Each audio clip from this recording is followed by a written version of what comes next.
no janni la. Yana ko yekki ko wala ba no bula maîtresse mum. Eyo. Ni, ne yaktina ne la lekki. Bana da yaktina. Ne yak. O yaktina. Yaktina bana. Mo minatu.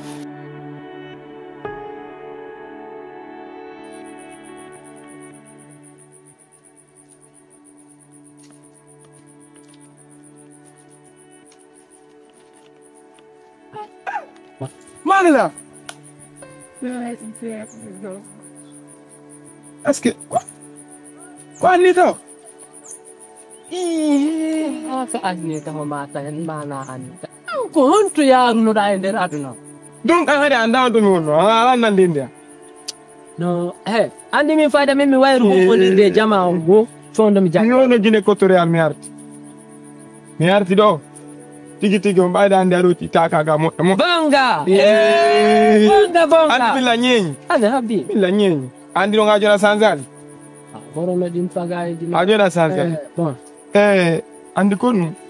Parce que apuna. Tanti mi da mo wole de mo. Andi konu mina ajona sanzali parce que kalu ya galmanga ajona sanzali. Jonno balla de fotiro. Wenen kwang andi lang ko mi ngandu ma ko ne buri andi ndinde. Ayer siore ma ko fiona wa ya kasuji. Mi kere mi ngala ngan mi andi tato ni. E puis tu vois ko fan do bi 3 ans. Ani taka mon ni. Ko fan do mi ni mi ay ke woni 3 ans si merti do no merti ko mello nge gino nge gani nganda. Okay, bonare. Nada marta on te ale. OK, je n'en ko nu. Même il a pu m'expliquer ma do taw gudu andi an quoi parce que dan di mi anda ga mota mi ari do. Minu ma mi pour les gars mi di nge go so di ku be ngadi ga sambra. Kan kuntunga de ko nu wadimi mi maji mi tay ko mbori mi halabi ni tet kala ko ko sambranto ko anduda mi toni ko gine ko triam fop punabi hay pantalon ke do canalla abito kunji warni jogi telefon donc no mari telefon ci undane ni ay wonda do ni aduna Allah fop billahi wallahi ni sa ko ne tondara kunju sai kum orima nanda or mahalabi sa hakkilal ni o filmima il y a trop de bandits en Guinée ici afami jonnon ko di marji ma o wadirta ma do santal jo ko jiwo hon ko ni to taw ene abita kunji warni jogi telefon donc no mari telefon ci undane ni ay ko wonda do ni aduna Allah fop billahi wallahi ni sa ko ne tondara kunju sai kum orima nanda or mahalabi sa hakkilal ni o filmima il y a trop de bandits en Guinée ici afami jonnon ko di marji ma o wadirta ma do santal afami jon ko watta ndara no mi wallira ma ha anda ko wondo min wallan tum men yida min ma ko gite nay min si men yidi ti dafa la ya kidami problem ala afami ay na ta andala ka ay na ta andala so di meya ko ukki ko e ma na meya non tertudum do meya tertudum joni jettu numéro am xale jo numéro ma 626 42 7762 joni mi noddo tenen min do illa ukiore ma kata wala jaka fi am boni no simi ko jume ngidi wallahi ko no yimbi bong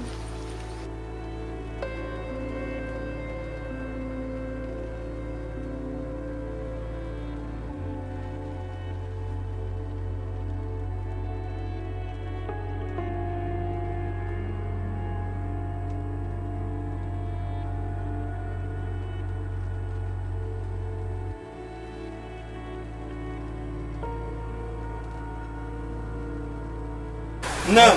Harai, komen yang dimiliki kamu. Naam. Dimiliki bilang kamu tahu. Naam. Warna itu mana? Naam. Saban dia mau kosong. Naam.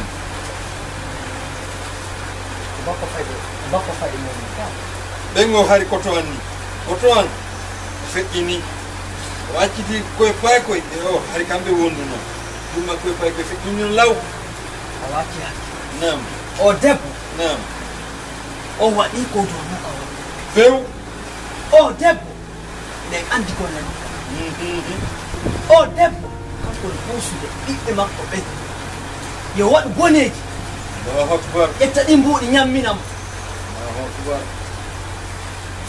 So yino mi yettino mi addiri mo ko moto. Naam. wallahi finira bakka fay Naam. sinano dum Naam. sende rek na weltana. Mo sengodom. O man nak weltana few. fi ngotu no don ka difana wata Naam.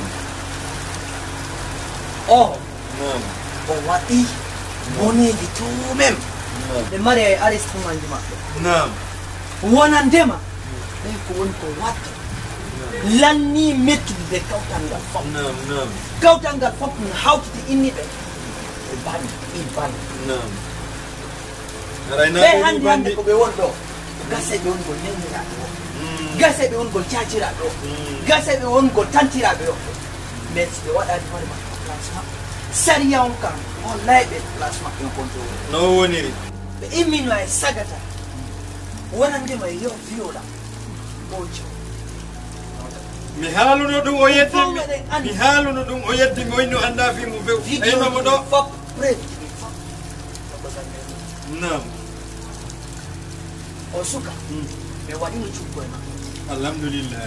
min condamnimo 5 ans de prison Mashallah. ɗum ɗon kadi Naam. so tawi tun min yaali jeeɓe makko Naam. min transféré direct par ce que ko waɗi ko jo waka waɗe c'est injustice moƴƴa joni noon miɗon andi Naam. mi faala yo yewtude makko Naam.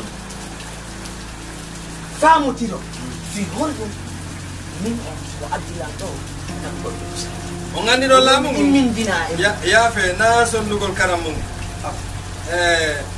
Si yewti laamu ngu kike. Ara e ma laamu ngu taƴa sariya mum. Mo gelike.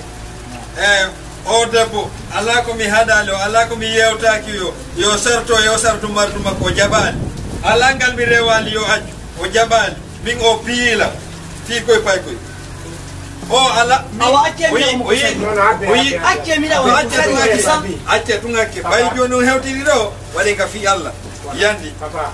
Papa. Ɗo yo neto min mama. Koko ɓe oɗo gendarme ke woni ko non woniri. No min si tawi ɓe reconnisi ɗo joni min kan lamadi relation ji daga saka fulawa ɗo kono janno o acceno mi naɓa no ambo tun addoke ɓayi o nantiɓe tuuɗi Allah waɗi en hawrodiri mi jeeji en addi ha ɗo Naam. si ɓe numɗi joni min ara lanni ko onon immini goɗɗo yo wiyolo o accu won hayta en ɗo no so onon waɗi ɗum woniri ene ko onon kadi immini oɗo yo yahu waɗo ya piiji yakkiɗi heɓa mbuuɗi adda ñaamo ono woni mo imminde non tigiri ok oɗo wurnanay goɗɗo mbaɓe Naam. koko ɓe woni ɗo hay mi nani soy soy Naam. kono min gonga ɓeya ko rewalan ko rewala min on no innantela o ɓiɗɗo mon ɗo ɓuɗɗora mumina to miñam makko ari tan ko malaɗo ha joni miɗo yiɗiɗo faala kono oɗo ko minen wonti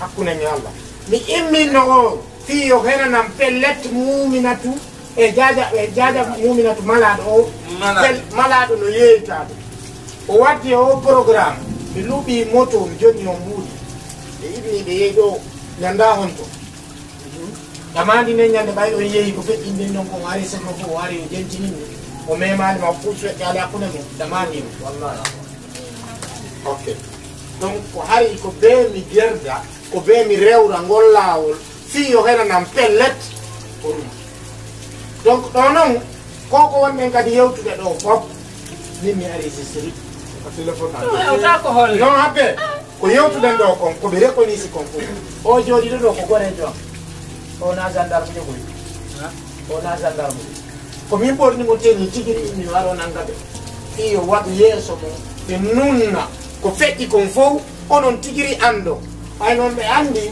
ko piiji ɗiɗi go'o ɓe wallala mi jomba o ɗiɗi o continue lekkol on tati ɓe rutto ɓe acca famille on fewjana ɓe onon tigiri ɓengu mum ka woni ɗo yiɓe fuuta ɓe ɗo watto